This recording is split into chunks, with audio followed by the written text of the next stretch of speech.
Teresa viveva nella periferia di Treviso, quindi è la campagna del Novecento, e non si muoveva, se non il massimo era Treviso. Treviso e la sua casa, prima quella paterna, poi quella con il marito. Questo era l'ambiente di Teresa.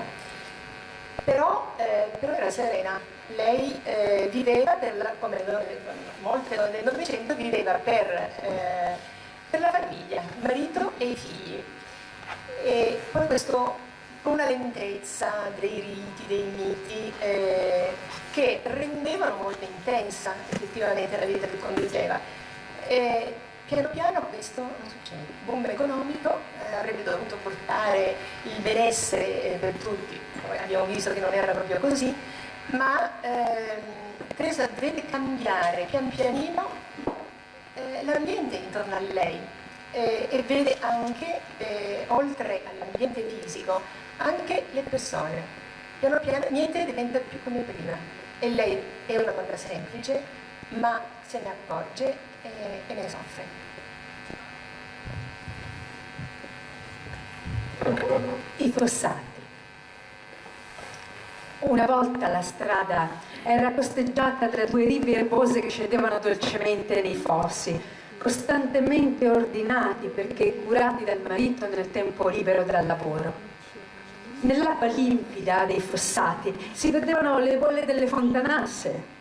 Qui i vicini sistemavano alla sera le nasse per riprenderle l'indomani piene di bisate che gustavano a pranzo con gli amoi o fritte e aromatizzate con alloro e salvia. A volte le anguille erano così tante che le vendevano. Spesso usavano le fiocine per prendere anche lucci o uccidere bisce. A ridosso dei fossi vi erano platani, olmi, salici, pioppi, tra sparse case coloniche tipiche della campagna veneta. Intorno all'abitazione vi erano campi di mais, frumento e radiccione, alternate a erba medica. D'inverno, quando la temperatura si abbassava, il laghetto e i fossi spesso ghiacciavano. E allora i bambini si costruivano una specie di slittino rudimentale con tavole di legno sotto cui fissavano un tondino sottile d'acciaio e si rincorrevano rannicchiati, slittando sul ghiaccio, spingendosi con due manici di scopa muniti di un chiodo ad un'estremità. In primavera, con i primi tepori, le donne raccoglievano bruscandoli, spontanei e abbondanti, lungo le siepi, da utilizzare in cucina per gustosi risotti, frittati. Di sera, in prossimità della Settimana Santa, si sentiva il gracidare insistente delle rane. Oltre la strada, al di là delle siepi, vi erano platani e pioppi, filari di pianti di uva Clinto e Clinton. I filari erano inframmezzati da moreri, poiché, secondo un'usanza non ben fondata, si riteneva che la vite del Clinto producesse dell'uva di migliore qualità. Anche per la vinificazione se vi si accostavano delle piante di mo. Teresa spesso, nei campi prospicienti la casa, osservava correre i tosati che si recavano a prendere foglie di morerbe e conici che vedeva nell'orto. In alternativa all'erba, la quale veniva essicata, per alimentarli l'inverno. Il cambiamento del paesaggio. Teresa a volte osservava la strada bianca riempirsi di un gregge di montoni, pecore e di agnelli, che guidati dai loro pastori con il camion invadevano i campi alla ricerca di erba per cibarsi. Rimanevano così tutto il giorno, tranquillamente. Poi i pastori radunavano gli animali e con l'aiuto dei cani proseguivano il loro cammino. Diventava triste osservando le costruzioni e le strade che col passare del tempo avevano stravolto il territorio, sommergendo con asfalto e cemento una preziosa zona agricola appena fuori città, che ossigenava e nutriva i cittadini dentro le mura.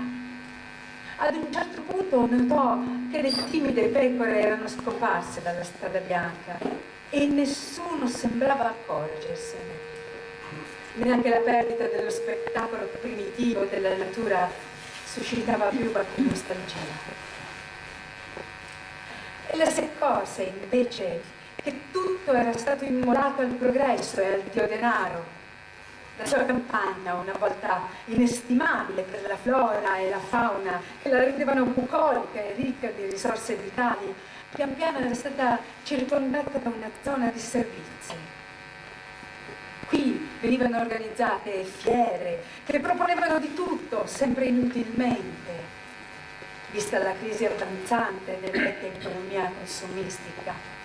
I negozi incominciarono a chiudere, gli acquisti diminuivano, gli imprenditori lasciavano Treviso per investire in paesi stranieri.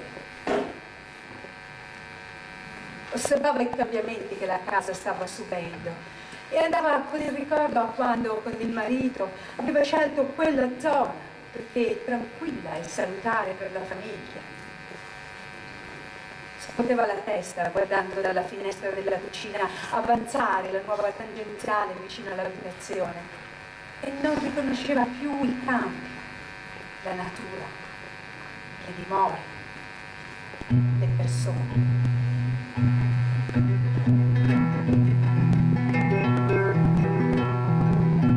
Sai, quando le streghe avevano i capelli d'argento e gli uomini si lasciavano stregare, sai, quando per gioco crescevano i baffi anche le nuvole e il sole si lasciava cavalcare, sai, quando in ognuno di noi c'era il gigante buono che i buoni faceva rispettare, io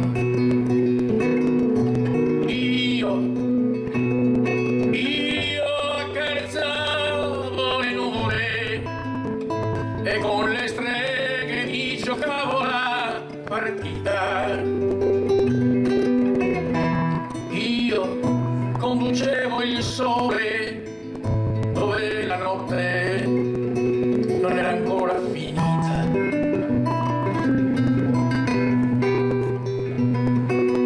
Sai, quando il giardino senza fine della nostra fantasia era aperto a tutte le ore, sai, quando gli uomini amavano sentirsi un po' bambini e nel gioco si sapevano misurare, sai, quando ad ogni parola rispondeva una parola e un silenzio ti sapeva raccontare, io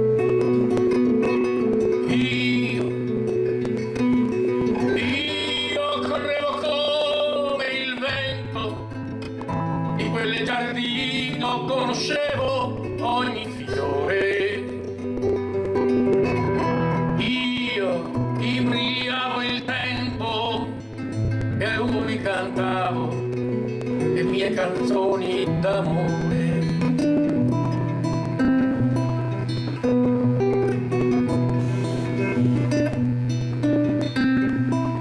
Sai, ora che il verde dell'uomo è un frutto maturo e le mele la mia vita hanno lasciato, sai, ora che streghe volevano profumando altri viali e il mio pare sole abbandonato, sai, ora che il tempo di riporre sogni e favole anche per me sembra essere arrivato, io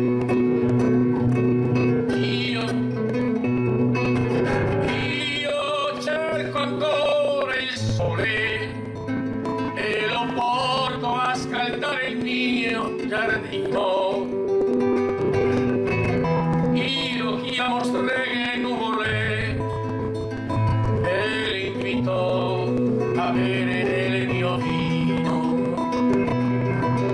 Io cerco ancora il sole e lo porto a scaldare il mio giardino.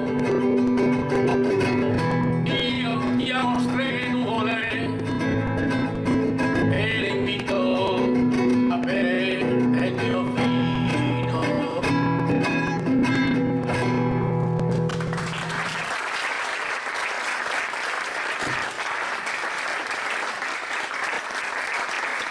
Grazie.